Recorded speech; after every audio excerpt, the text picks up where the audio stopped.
저는 극지연구소에서 동물의 행동을 연구하고 있는 이원영 연구원이고요. 주로 북극에서는 뭐 기러기를 비롯한 이렇게 날아다니는 새들, 그리고 또 남극에서는 펭귄을 비롯한 그런 잠수동물들 연구를 위주로 하고 있습니다. 동물들이 엄청 많아요. 극지 동물들이. 그쵸? 북극곰도 있고 네, 펭귄도 있고. 네. 근데 그 외에도 엄청 많은데 어쩌다가 펭귄을 연구하는 펭귄 박사가 된 건가요? 우선 펭귄을 연구할 사람이 그 당시에 필요한 상황이었어요. 그러니까 남극에서는 아무래도 펭귄이 굉장한 아이콘이잖아요. 네. 그래서 펭귄을 연구할 사람이 필요했는데 우리나라에는 펭귄이 없고, 그리고 우리나라에 동물을 연구하는 사람도 그렇게 많지 않고, 그래서 제가 오기 전까지만 하더라도 펭귄을 제대로 연구하는 사람들이 그렇게 많지는 않았거든요. 그러다가 제가 어쨌든 동물의 행동을 연구했기 때문에 동물의 행동 연구 방법을 펭귄한테 적용해서 한다면 충분히 가능하지 않을까라고 해서 처음 시작하게 되었습니다. 지금은 그러면 펭귄을 네. 연구하는 분들이 얼마나 되죠? 사실 지금도 많지 않아요. 그래요? 네, 지금도 뭐 손으로 꼽을 수 있을 정도죠. 아, 네, 왜냐면 펭귄을 하려면 기본적으로 뭐 어떤 동물 자체에 대한 수련이 필요한데 그런 연구를 하는 사람 자체가 우리나라에 그렇게 많지 않거든요. 아. 남극 땅을 몇 번 네. 정도 밟아보셨죠? 저는 2014년도부터 한 6번? 땅을 처음 밟은 소회가 궁금해요. 남극 땅을 밟았을 때 정말 너무 기뻤죠. 그리고 남극을 간다는 것 자체만으로도 굉장히 가슴 뛰는 일이었고, 게다가 펭귄을 연구할 수 있다니까 이거는 뭐 무조건 여기 가야겠다라는 생각이 들어서 어떤 기회가 왔을 때 너무 이렇게 하고 싶었어요. 근데 그게 이렇게 계속 장기간으로 이어지게 될 줄 몰랐고, 처음에는 어쨌든 한 번이라도 가보고 싶다라는 생각으로 시작하게 됐습니다. 2020년에는 못 가신 걸로 알고 있거든요. 네. 왜 못 간 거예요? 여러분들도 다 아시다시피 코로나19로 인해서 지금 기본적으로 뭐 비행기를 타고 해외로 나가는 길이 거의 막혀 있잖아요. 그래서 한국이 아무리 괜찮아진다 하더라도 남극의 관문 도시로 통하는 뭐 칠레 푼타아레나스나 뭐 뉴질랜드 크라이스처치, 뭐 호주의 뭐 이런 도시들이 지금 갈 수 있는 그 길이 많이 막혀 있기 때문에 좀 어쩔 수 없이 이제 못 가게 된 거죠. 박사님 외에 지금 남극에 계신 분들도 많이 계신가요? 지금 그렇게 많지 않아요. 기지마다 20명 정도씩 지금 월동대원이라고 해서 네. 그 1년 동안 이제 기지를 지키시는 분들만 있고요. 저처럼 원래 남극의 여름, 즉 한 11월부터 이듬해 2월까지 이제 그 하계 시즌에만 가는 사람들은 아무도 없죠. 그러면 월동 네, 대원이랑 또 하계 시즌 네, 이렇게 가는 거랑 네. 뭐가 다른가요? 일단 가는 기간 자체가 달라요. 그 월동대원들은 보통 1년 이상 기간을 잡고 네. 이제 훈련을 받고 가게 되죠. 왜냐면 월동대원들의 임무는 뭐 연구도 중요하지만 기본적으로 그 기지를 어떻게 잘 유지하는가 하는 거거든요. 그래서 1년 동안 그 기지를 지키면서 거기서 여러 가지 뭔가 활동을 하는 것 자체가 또 의미가 있기 때문에 그런 분들은 굉장히 장기간 가게 되고요. 저처럼 하계대원이라고 부르는 사람들은 짧은 기간만 가서 제가 목적으로 한 연구만 하고 돌아오게 돼요. 그래서 뭐 그렇게까지 뭐 타이트한 훈련을 받진 않고 그렇게 단기간만 체류를 하게 됩니다. 그럼 연구 목적이 있는데 만약에 네. 연구 목적이 달성되고 네. 오기 전에 만약에 또 다른 연구를 하고 싶다 네. 그러면 더 있을 수 있는 건가요? 쉽지 않아요. 그래요? 왜냐면 들어갔다 나오는 비행기 편이나 배편들이 미리 다 1년 전부터 예약이 돼 있거든요. 그래서 내가 좀 더 남아있고 싶다 하더라도 그걸 쉽게 바꾸긴 어렵습니다. 그러면 처음 펭귄을 봤을 때 네. 첫 인상은 어땠어요? 여러분들이 펭귄을 봤을 때 느끼는 거랑 거의 비슷한데요. 그냥 너무너무 귀엽다라는 거였죠. 정말 뭐 펭귄을 이렇게 사진이나 영상으로 봐도 귀엽지만 실제로 보면 훨씬 더 귀엽거든요.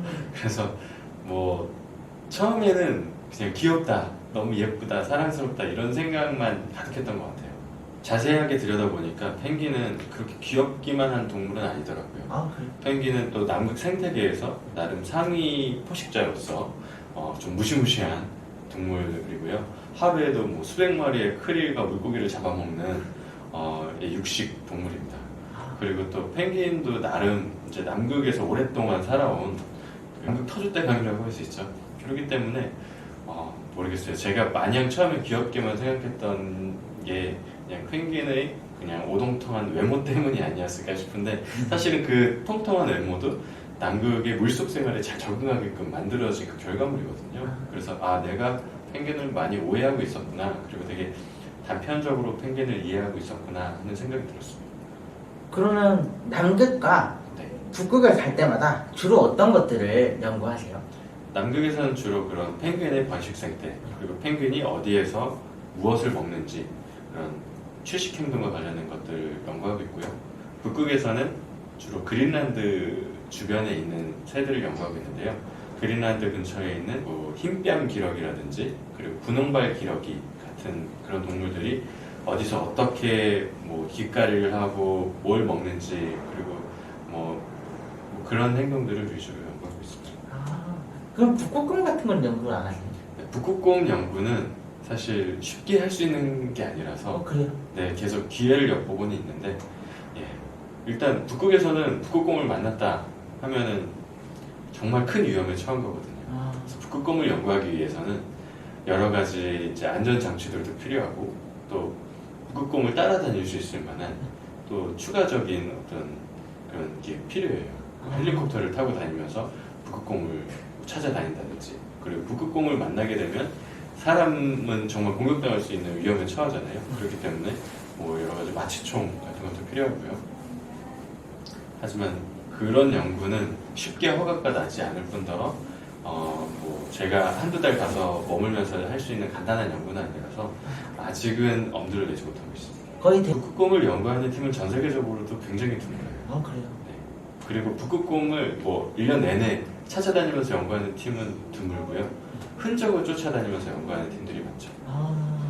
북극곰이 남긴 분변이나 발자국, 그런 남은 그런 어떤 털 이런 것들을 이용해서 연구하는 방법론이 잘 정립이 되어 있습니다. 그러면 북극과 남극을 가기 전 어떤 로망을 가지고 있었나요? 일단 남극을 가기 전엔 펭귄을 한번 보자 하는 마음이었고요. 북극을 가기 전에는 북극곰을 보자는 아니었고 북극곰을 보면 큰일 나니까, 그래서 북극을 갈 때는 오히려 약간 좀 북극곰 말고 어떤 동물들을 또 볼 수 있을까라는 기대감이 컸어요. 그때 제가 사실 제일 보고 싶었던 동물은 사양소라는 동물인데요. 그 머스콕스라는 동물인데, 그 오줌에서 사양 같은 냄새가 난다고 해서 붙여진 이름이에요. 근데 그 사양소도 그린란드 북쪽과 이 지역에 아주 일부 숫자만 원시 상태로 그대로 남아있거든요. 그래서 그 동물들을 너무 보고 싶었습니다. 갔잖아요. 북극과 남극을 갔는데 그런 로망들이 깨졌던 순간들도 있을 것 같은데 네. 언제가 있나요? 남극에 도착하고 다음날 깨졌어요. 왜요? 너무 힘들어가지고 진짜 가서 해보니까 이거 장난이 아니구나 싶더라고요. 왜냐면 아침부터 저녁까지 계속해서 밖에 나가서 야외 조사를 하는데 추운 것도 추운 거지만 일단 몸이 야외에서 그렇게 바람을 맞으면서 오랫동안 있으면 정말 몸이 노곤해지거든요. 그래서 그렇게 힘들게 해도 근데 또 얻을 수 있는 자료는 아주 적고, 그래서 이거 그냥 한국에서 우리가 쉽게 볼 수 있는 동물을 연구하는 게 더 나은 선택지가 아니었을까 하면서 좀 후회하는 생각이 많이 들었습니다. 그러면 네. 못 갈 때도 있잖아요. 남극과 북극을 네. 거의 대부분 못 가기도 하는데 그때는 한국에서는 어떤 걸 연구를 하고 계세요? 그럴 때는 한국에서도 또 연구할 수 있는 극지 동물들이 있거든요. 예를 들면 여러분들이 지금 그 해안가에 가시면 볼 수 있는 갈매기 중에 많은 수가 제갈매기라는 녀석이에요. 네. 근데 그 제갈매기는 북극에서 번식을 하고 한국에서 겨울을 나는 그 철새거든요. 그러니까 사실 이 제갈매기의 고향은 북극이라고 할 수 있죠. 그러니까 한국에서도 많은 새들을 볼 수 있는데 그 새들은 대부분 이제 북극에서 여름을 나고 온 녀석들이기 때문에 그 녀석들을 연구할 수 있다면은 한국에서 북극을 대신 연구할 수 있는 새입니다. 펭귄의 날개에 맞아서 네. 멍이 들었다고도 들었어요. 네. 어떤 에피소드인가요? 제가 아까 펭귄하고 친구가 되게 어렵다는 얘기를 드렸었는데 제가 주로 하는 일은 펭귄을 포획해서 뭔가 장치를 부착해 준다든지 그리고 혈액을 채취한다든지 하는 일들이에요. 이제 그렇게 하다 보니까 펭귄 입장에서는 처음 본 어떤 이제 육상 포유류가 와서 자기를 붙잡는 거죠. 근데 남극에는 이렇게 인간만큼 커다란 육상 포유류가 없거든요. 그래서 얘네들이 인간이 다가오기 전까지만 그렇게 겁을 내지 않아요. 그래요? 네. 그러다가 갑자기 다가와서 확 잡으니까 얘네들은 굉장히 싫겠죠. 그리고 번식기간이다 보니까 자기 새끼와 알을 지켜야 되기도 하고. 그래서 이제 가장 근육이 잘 발달된 이 가슴 근육과 연결된 이 날개짓으로 이제 때리면서 방어를 하는 겁니다.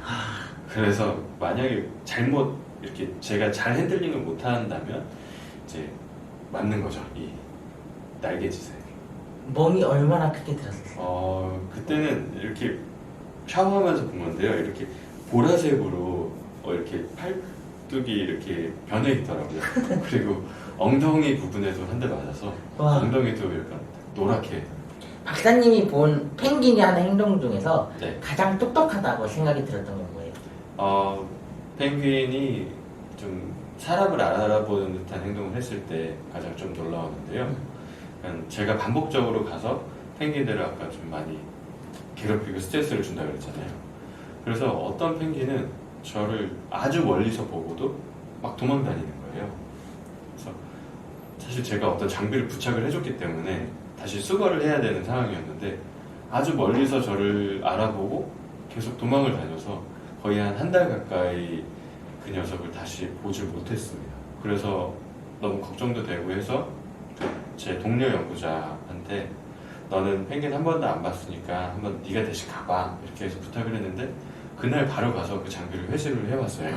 그러니까 이 펭귄이 아마도 인간 이원형이라는 존재를 기억했던 게 아닐까 싶습니다. 근데 이게 굉장히 놀라운 게 뭐냐면 사실 사람끼리도 서로 얼굴을 잘 못 알아볼 때도 많잖아요. 근데 그 겉모습을 보고 그 개체 수준에서 그렇게 구분한다는 게 너무 놀라웠습니다. 그러면 남극 그리고 북극에서 네. 동물들 사이에서 펭귄들 사이에서 네. 이원영은 네. 어떤 연구원, 어떤 사람일 것 같아요? 저 스스로를 생각했을 때 굉장히 좀 그 동물들 사이에서는 피해야 되는 기피 1순위?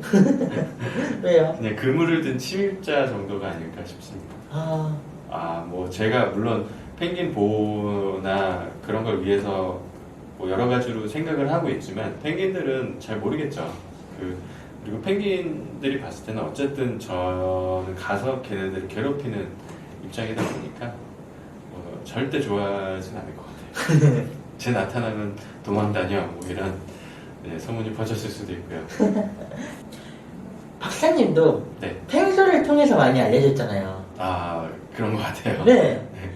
펭수가 네. 알려지기 전과 후 대중들의 극지 연구와 펭귄의 관심도에 있어서 달라진 건 뭔가요? 아직까지 크게 달라진 건 모르겠어요. 그래요? 왜냐면 사람들이 펭수에 관심이 있을 뿐이지 극지역에 사는 펭귄에 대한 그 관심까지는 아직 이어지진 않은 것 같습니다.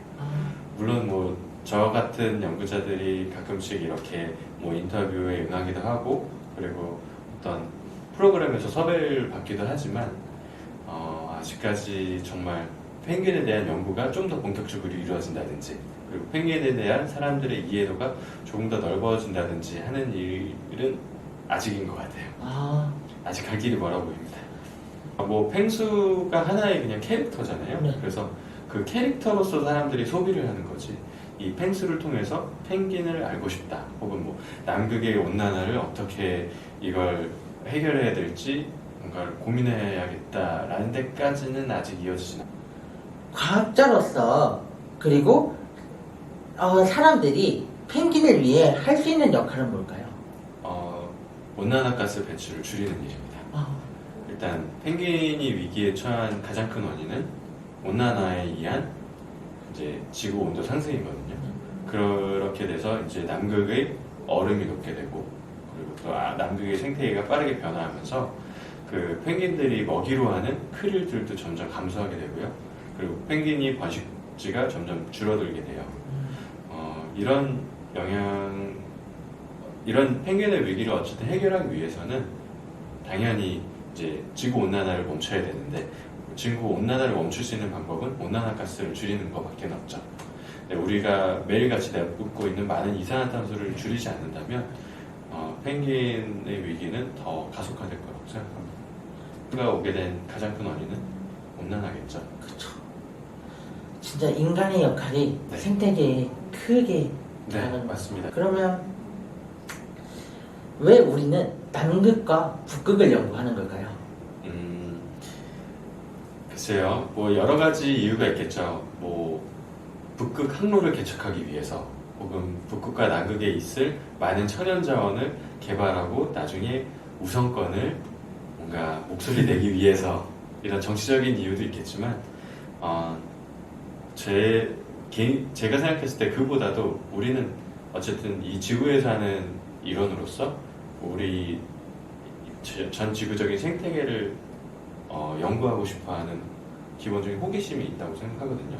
그래서 남극 탐험을 갔던 초기 탐험가들도 뭐 거길 정복해야겠다라는 생각도 있었겠지만, 저는 그분들도 굉장히 호기심이 많은 사람이었을 거라고 생각을 해요.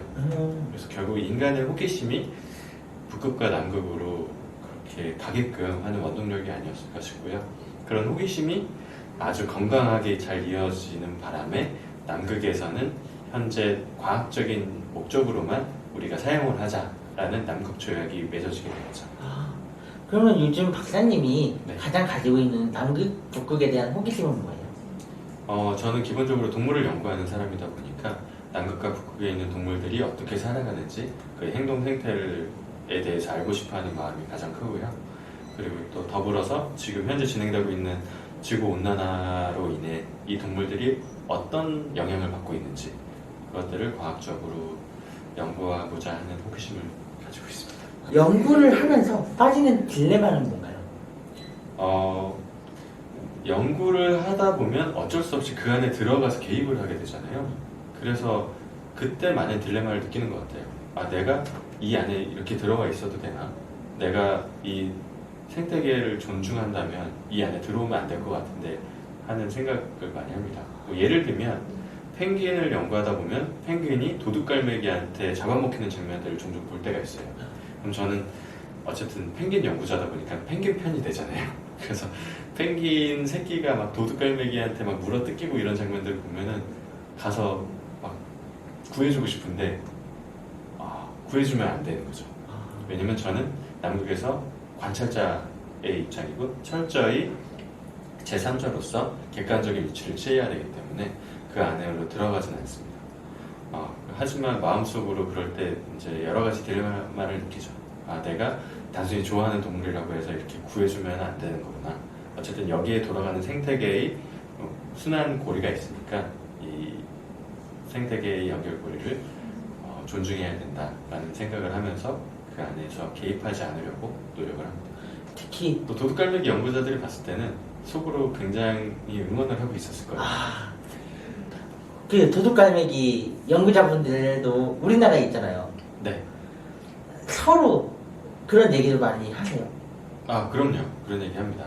그래서 그 도둑갈매기가 펭귄을 잡아먹는 장면을 보고 나서 제가 굉장히 안타까웠다 이런 얘기를 하니까 다른 도둑갈매기 연구자 친구가 걔네들 요즘 많이 못 먹어서 더 먹어야 된다고. 도둑갈매기도 번식기이기 때문에 새끼들 키워야 되는데 올해 번식 상태가 그렇게 좋지 않으니까 얘네들 더 먹어야 되는데 걱정이라고 얘기를 하더라고요. 요즘 펭귄에 대해서 가장 궁금한 건 뭐예요? 펭귄들이 어떻게 잠을 잘까에 대한 부분인데요. 펭귄의 어떤 수면 행동이라고 할 수 있는데, 펭귄들이 어떻게 잠을 자는지, 예를 들면 펭귄이 한번 바다 밖으로 이렇게 헤엄을 치러 나갔다 돌아올 때 오래 걸릴 때는 한 열흘 정도가 걸리거든요. 그럼 그 열흘 동안 과연 물에서 잠을 잘까 하는 궁금증이 생기더라고요. 그리고 육상에 있을 때도 다른 도둑갈매기 같은 포식자들이 언제든지 나타날 수가 있기 때문에 한시도 주의를 게을리할 수가 없어요. 그러다 보니까 길게 잠을 자는 것 같아 보이지 않더라고요. 좀 꼬박꼬박 졸아요. 새끼들은 품다가도. 그래서 얘네들도 과연 잠을 잘까? 잔다면 어떻게 잘까? 하는 호기심을 가지고 재작년에 그런 수면 로버를 펭귄에게 부착해서 펭귄의 잠자는 패턴을 분석하는 연구를 진행을 하고 있습니다. 그럼 아직은 호기심은 안 풀렸고. 풀리고 있는데 지금 보니까 바다에서도 조금씩 자는 것 같아요. 그리고 육상에 있을 때도 잠을 자긴 자는데 아주 조각잠을 끊어서 여러 번 끊어서 자는 것 같아 보입니다. 아직 뭐 정확한 결과가 나와봐야 되겠지만 지금까지 봤을 때는 굉장히 저처럼 밤에 자주 깨는 것 같아요. 돌아올 때 내가 연구를 다 끝냈다 라고 생각을 하고 돌아오는데 갑자기 또 호기심이 생길 때가 있잖아요. 네. 그럴 때는 어떻게 하세요? 돌아오기 직전이라도 뭔가 아이디어가 떠오르면은 조금이라도 더 하려고 노력하는 편이에요. 그래서 계획한 실험만 하고 돌아오는 게 아니라 계획한 실험이 한 절반 정도라면 계획하지 않은 실험을 한 절반 정도 하게 되는 것 같습니다. 왜냐면 워낙 돌발 상황이 많거든요. 어떤 갑자기 펭귄들이 안 하던 행동을 한다든지, 그리고 그 해에 또 날씨가 갑자기 안 좋아져서 어떤 펭귄들 입장에서 봤을 땐 새로운 어떤 그런 장애가 닥친다든지, 그랬을 때 펭귄들이 어떻게 극복을 해나가는지 보기 위해서는 계획에는 없지만 또 뭔가를 해야 되잖아요. 그래서 그럴 때는 조금 무리해서라도 현장 연구를 하려고 노력을 하는 편이에요. 돌아오는 길에 네. 그런 호기심들이 생길 때도 있을 것 같아요. 네. 그럴 때는 잘 메모를 해뒀다가 내년에 꼭 해봐야겠다 라고 이제 마음먹는 거죠. 그러면 다른 그 남극이나 북극에 있는 네. 다른 과학자들한테 네. 그런 걸 대신 해달라고도 하는 경우는 없나요? 뭐 대신 해달라기보다는 한번 같이 해보자 이런 협업을 요청한 적이 있습니다. 그 수면 연구에 대한 게 아까 말씀드렸던 그 수면 연구에 대한 게 그 예인데요. 제가 그런 아이디어를 떠올린 거는 한 3, 4년 전이었어요. 근데 그러고 나서 다른 연구자들끼리 그런 동물 행동학회 때 만나서 그 비슷한 연구를 하고 있는 다른 연구자에게 제가 제안을 했죠. 내가 이런 수면 행동을 연구하고 싶은데 좀 한번 같이 해보지 않겠느냐. 그분은 그런 수면파를 측정할 수 있는 어떤 장비들을 잘 개발하고 야생에서 이제 적용하는데 좀 관심이 많은 분이었어요. 그래서 이분을 통해서 새로 또 다른 연구자를 알게 되고, 그래서 결국엔 프랑스 연구자랑 저랑 이듬해 같이 남극에 가게 됐습니다. 그리고 한국에 계신 다른 수의사분도 같이 모시고 가서 이제 3명이서 팀을 이루면서 그 실험을 한 거죠. 수의사분은 마취를 담당해 주시고, 그 다른 수면 로버를 연구하는 프랑스 연구자는 그 장비를 개발하고, 저는 그걸 부착하고 또 현장에서 관찰하고 하는 일들을 하면서 새로운 팀이 그렇게 꾸려지게 된 거였어요. 그러고 나니까 정말 연구 성과도 굉장히 좋게 나타났고, 저희들끼리도 하면서 너무 재밌었던 기억이 납니다. 그리고 또 그 과정에서 어떤 뭐 마취를 하는 방법이라든지, 그리고 기기를 부착하는 방법에 대해서 다른 프랑스 연구자가 또 많은 조언들을 해줬거든요. 그리고 저희가 알게 된 사실들을 또 그 연구자에게 나중에 또 조언을 해줬고요. 그런 식으로 과학은 어쨌든 서로 도와가면서 해야 되는 거기 때문에 약간 나만 혼자 알고 있어야지, 뭐 내가 이거 할 때까지는 뭐 알리지 말아야지, 이렇게 하진 않습니다. 특히 남극이라는 공간은 누구든지 언제든지 위험에 처할 수 있고 너무 열악한 환경이다 보니까 서로 도와가면서 하는 게 굉장히 좀 자연스러운 문화로 자리 잡은 것 같아요. 남극에서 이것만은 하지 말아야 된다 하는 게 있나요? 남극의 환경에 어떤 해를 끼칠 만한 행동은 하면 안 되겠죠. 예를 들면 어떤 석유가 바깥으로 유출이 된다든지, 아니면 뭐 꼭 그 정도로 어찌 큰 일은 아니더라도 개개인이 싸간 도시락, 어떤 쓰레기가 있는데 그거를 뭐 바다에 버린다든지 하는 일은 절대 하면 안 됩니다. 그래서 저희들은 뭔가를 먹을 걸 싸가지고 갔다가도 항상 그대로 다시 들고, 남은 거는 들고 기지로 돌아와서 그 쓰레기는 결국엔 다시 한국으로 돌아오거나 아니면 뭐 칠레나 이런 쪽으로 육지로 다른 곳으로 이제 옮기게 돼요. 왜냐면 남극은 어쨌든 지구상에서 가장 원시적인 자연이 그대로 남아있는 공간이기 때문에 우리가 거기에서 어떤 과학 활동이라 하더라도 해를 끼치면 안 된다는 생각을 하고 있거든요. 그래서 과학자라고 해서 그 예외가 되면 안 되는 거죠. 마지막으로 더 나은 미래를 위해 새로운 변화를 만들어 나가고 있는 수많은 사람들에게 한 말씀 해주세요. 네. 많은 곳에서 정말 많은 사람들이 노력을 하고 있는 것 같아요. 그러니까 어떤 변화를 만들어낸다는 건 거창하게 뭐 대통령이 돼야지만 할 수 있는 건 아니잖아요.